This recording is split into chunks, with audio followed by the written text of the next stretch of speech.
Okay, let's take a look at how to look at the genetics behind Mendel's peas and the actual Punnett squares for how you do it.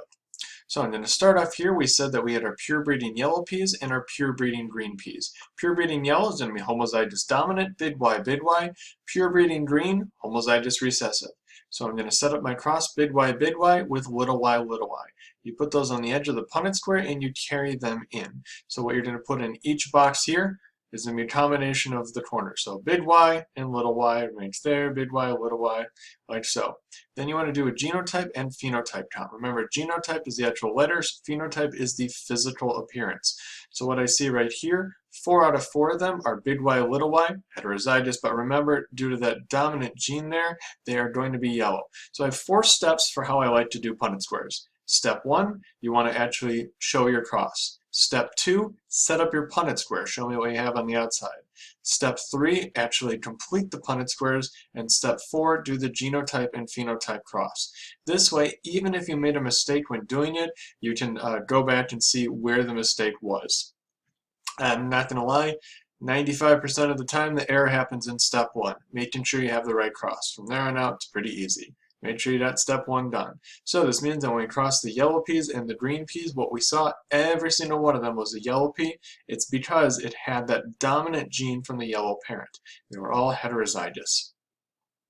Now, Mendel, of course, did that second part there, and as we saw before, he did his original cross and he got big Y, little y for all of them. But what made it more interesting was the fact that he crossed that second generation. So this is the this is the parental generation.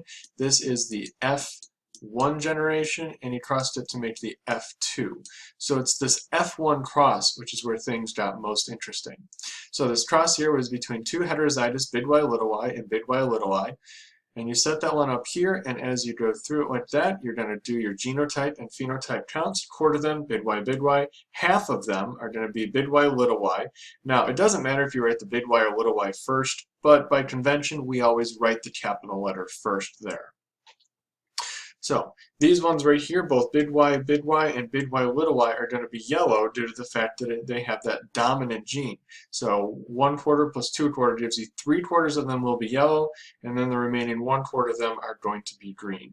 So this is why we saw that green trait reappear in only 25% of the second generation. It's because of this cross. It's because they only 25% of them actually got 2 recessive traits. One from the mom, one from the dad. All right, let's try just one last one here just for our final practice. I'm just going to make one up here. I'm going to cross big Y, little y, which of course would be yellow due to that dominant one, and little y, which would be green. So I set it up here. It doesn't matter which one you put on the top and which one you put on the side, big Y, little y, little y, little y. I do that one here, and what I'm going to get is I'm going to get half of them are going to be big Y, little y, and the other half is going to be little y, little y. This is going to result in the fact that half of those peas will be yellow, half of them will be green. These ones here would be yellow, these would be green.